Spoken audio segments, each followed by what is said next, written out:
tell it from the mountaintop. I will go and tell it, I will go and tell it from the mountaintop. Thank you for sending Jesus. He was born for all the world. You gave us so much love, and I'm telling all the world. I will go and tell it, I will go and tell it from the mountaintop. I will go and tell it, I will go and tell it from the mountaintop. The night Jesus came started like a silent night. The shepherds looked up and saw the brightest light. And then what happened was a bigger surprise. They looked up and saw the angels in the sky. I can't keep it inside, I've gotta tell it. Go tell it. Jesus, you are alive, I've gotta tell it.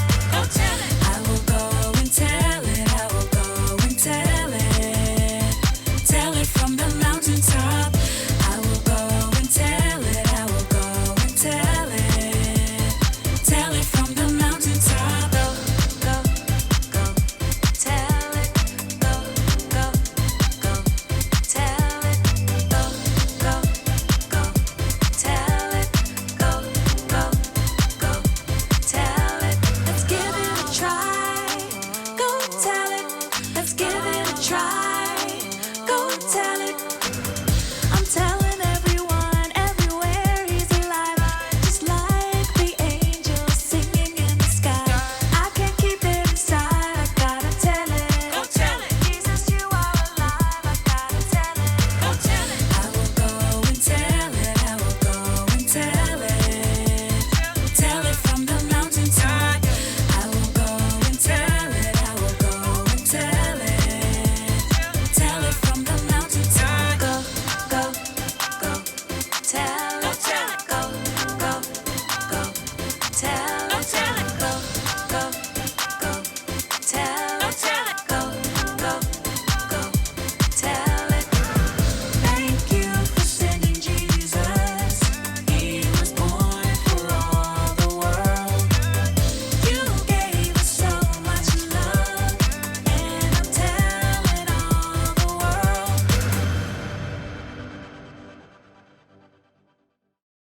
This is looking good. Right there. Yeah, Perfect. Like right here. My side looks good. Oh, hi. Welcome to Story Lab. This week we're talking about Christmas. And putting more decorations on our tree. More tinsel? Always. Perfect. Plus, we also might show you something that might just rock your world.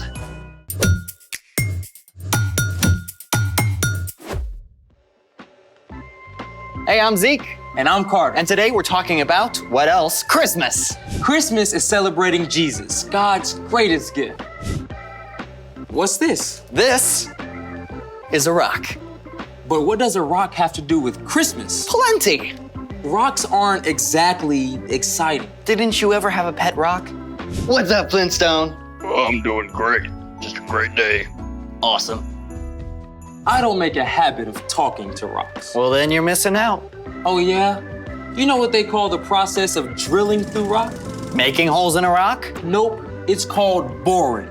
Boring. But rocks aren't boring. In fact, when you really think about it, rocks... Hold on, man. If you're about to say rocks rock, please don't. Listen, I get that rocks can look pretty common and ordinary, but there's more to this rock than meets the eye. And I can prove it. You're kidding. Nope. Okay then. Let's do it! Now, the most important thing about this rock isn't what's on the outside, but on the inside. All right, man. So, break it down. How about you break it down? Okay. Is that really the best you can do?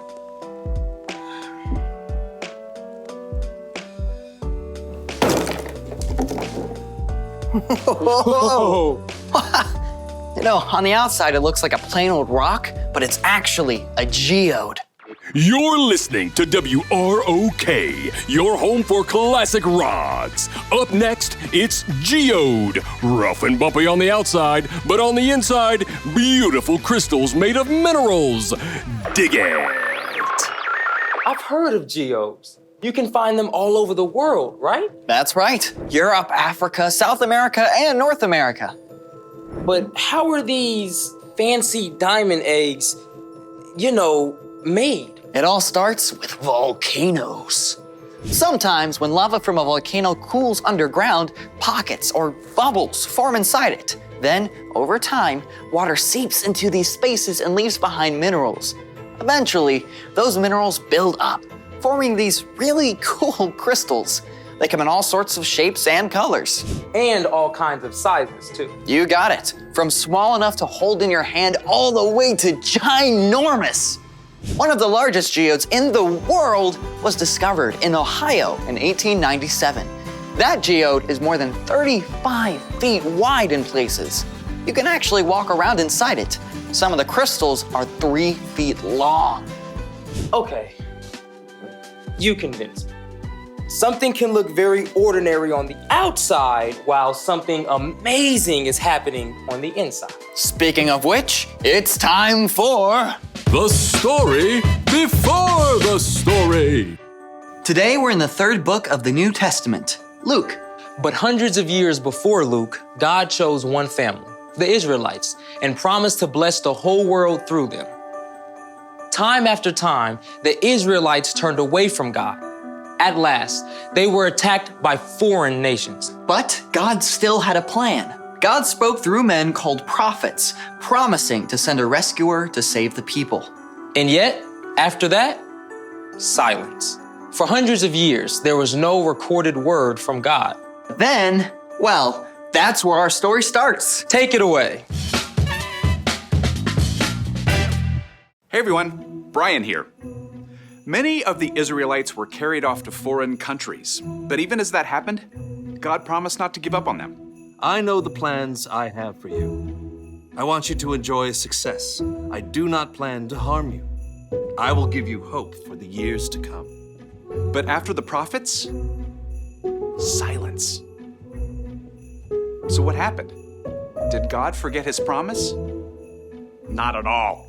In fact, as we'll see, his plan came together at just the right time. Because in the town of Nazareth lived an ordinary young woman named Mary. And one day, an angel named Gabriel visited. Greetings, Mary. The Lord has blessed you in a special way. He is with you. Whoa. I mean, can we just pause for a moment to think about how shocked Mary must have been? I mean, boom, angel in my living room, right? And we know she must have been scared because Gabriel then said, Do not be afraid, Mary. God is very pleased with you. Gabriel went on to explain that God's plan for rescuing the people had finally begun, and Mary would play a major part in that rescue. You will become pregnant and give birth to a son. You must call him Jesus. Okay, so Mary had some questions. Who wouldn't? But even though she didn't fully understand everything, she replied, I serve the Lord. May it happen to me just as you said it would. Mary was so excited she traveled to see her cousin Elizabeth, who was also going to have a baby. And even before Mary shared the good news, Elizabeth cried out, God has blessed you more than other women. As soon as I heard the sound of your voice, the baby inside me jumped for joy. You are a woman God has blessed. You have believed that the Lord would keep his promises to you. And Mary praised God. My soul gives glory to the Lord. He has taken note of me even though I'm not considered important. He has helped the people of Israel who serve him. He's done it just as he promised to our people of long ago. Even though Mary didn't know the whole story yet, she knew and trusted God. And because of that, she could have peace in the midst of something completely unexpected. The end. Wow. Can you imagine what it would have been like if social media existed back then? Yeah, I would have been all #mind blown. I hear ya. And yet Mary had peace because she trusted God. She may have looked ordinary on the outside, but God knew her heart was extraordinary. Hey, just like my geode. What do you mean? Well, nothing special on the outside, but amazing on the inside. Ah, you're right. So, what's our part in the story? Well, Christmas is celebrating Jesus, God's greatest gift. But Jesus wasn't just a gift. He was the central part of God's big plan to rescue us. That means we can have peace because God always has a plan, even when we're scared or sad or uncertain about something. Like if you suddenly have to move to a new town in the middle of a school year. Or if a family pet dies. Or you find out that you're going to have a new baby brother or sister. No matter what happens, you can choose to give it to God because God has a plan. So we can have peace. I don't know why I'm here. I couldn't have said it better myself. See you guys next time. So here's the thing. You can have peace because God has a plan. Hey, decorating with geodes? Good call. What can I say? These rocks rock. Thanks for joining us in the Story Lab. See you next time. That was a pretty good joke. Thank you. But you've had some good ones as well. Kind of learned from you, you know. Yeah, they're all right.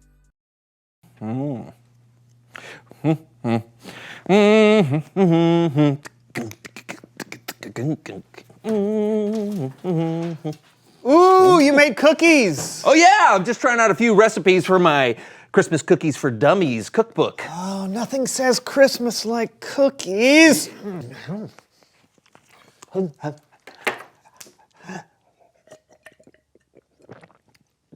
What is wrong with these cookies? Nothing. They're for dummies. Here you go. Would you like a little bite there? Yeah? You got a little mustache.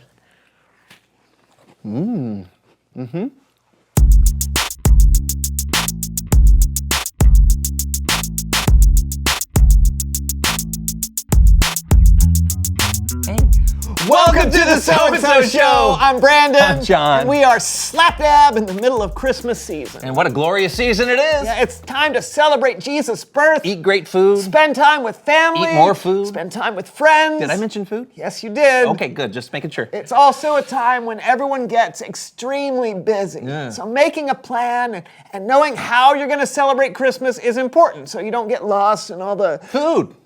Are you hungry or something? Always.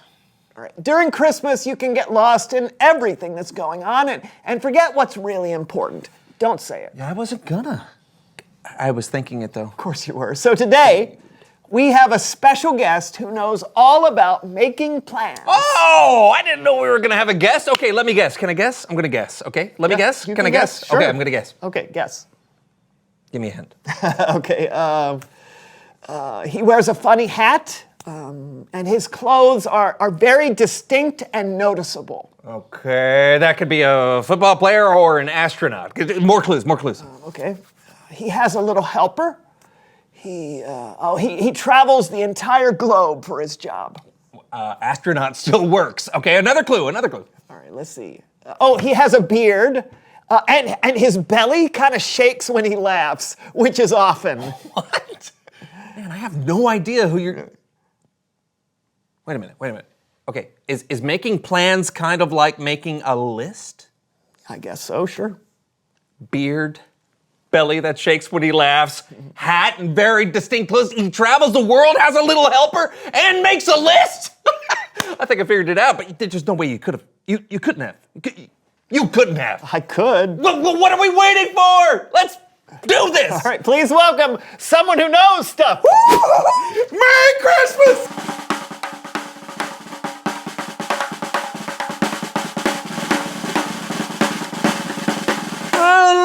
Leonard. That's my name. At least that's what my mama told me. Leonard.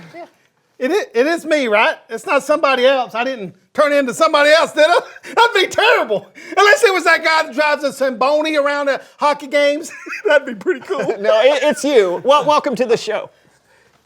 What's wrong with him? Is he okay? It looks like he was expecting somebody else. And I know that look happens every time I walk in the gym. Yeah, he's fine. We were just playing a game. Can you tell everyone who you are and what you know? Oh yeah. I am Leonard Fortescue, and I am a professional metal detectorist. I travel the world using my little friend Camilla here to find anything that was lost. That can go from treasure to somebody's dentures and anything in between. I even found a wig once. Even though that was an accident, I thought it was a squirrel. Hey, so Camilla is your little helper? Yeah, I couldn't do it without her. I mean, I guess I could, like, wave my hands over the ground and, like, make beeping sounds. Like, beep, beep, beep, beep, beep, beep. But that wouldn't do much good, would it? So, you told me that you were good at making plans. Oh, yeah, you gotta be. Well, you know, when you're a professional metal detectorist, as I am, you gotta keep up with the ocean's tides, you gotta file permits and obtain permissions, because if you don't, you either end up all wet or bit by a dog. And neither is a good way to start the morning, I'll tell you that. No, I wouldn't think it was. And you know, and Christmas is the worst time to be feeling overwhelmed because everyone is going in more directions than a 10-legged man at a tap dancing convention. Which reminds me, I got you both gifts. Oh. Yeah, here you go. That's for you. Yep, and this one is yours. All right, thank you. Yeah. So you didn't have to do that. Oh, I know, but I did it anyway. Go ahead and open them up. Oh, they're planners. Yeah, I know they're a bit retro, but I find when you actually write things down and know that there is a plan, when things go sideways, and they will, it tends to make things not be so hectic. You can almost have a peace about it. Mine's already filled in. Oh, yeah, actually, Camilla found yours on a beach. It's from 1967, and it belonged to a guy named Robert Inglewood. So you can either do two things. You can erase it all, or just do what he did, which is what I suggest, because he did a bunch of fun stuff. Look at here. In July, he actually went skydiving. The calendar becomes empty after that, so you can just do whatever you want to do. Well, I guess I got to get going. I got a lot more presents to deliver. Oh. So I'll see you guys on the flop side. Oh, Merry Christmas to all, and to all, see you later. See ya, Leonard. Does Leonard remind you of someone? No. Why? Just because. Never mind. It's Bible story time.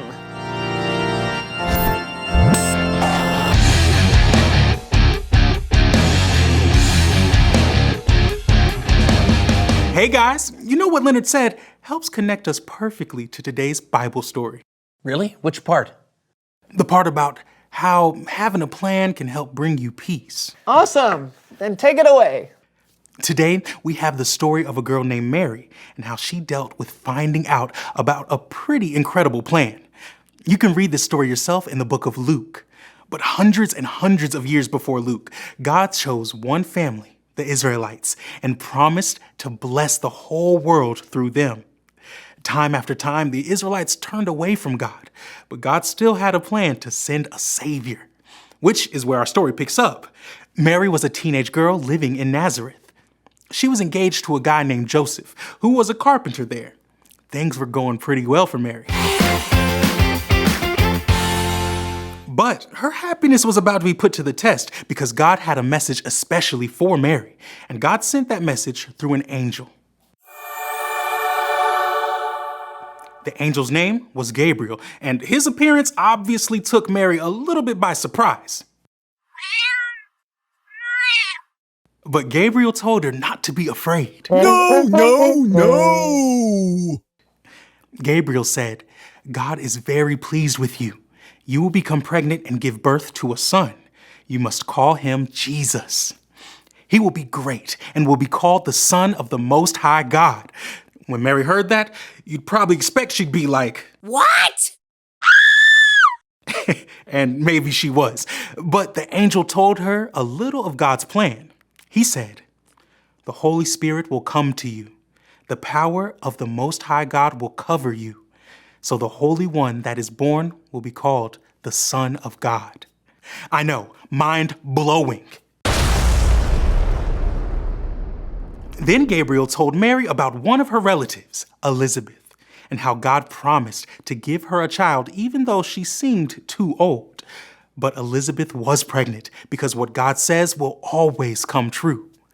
So Mary said, I serve the Lord. May it happen to me just as you said it would. It's like she took a deep breath and decided to trust God and dive in. After that, Mary took off to visit her relative, Elizabeth. And when Mary got to Elizabeth's home, the baby inside of Elizabeth jumped at the sound of Mary's voice.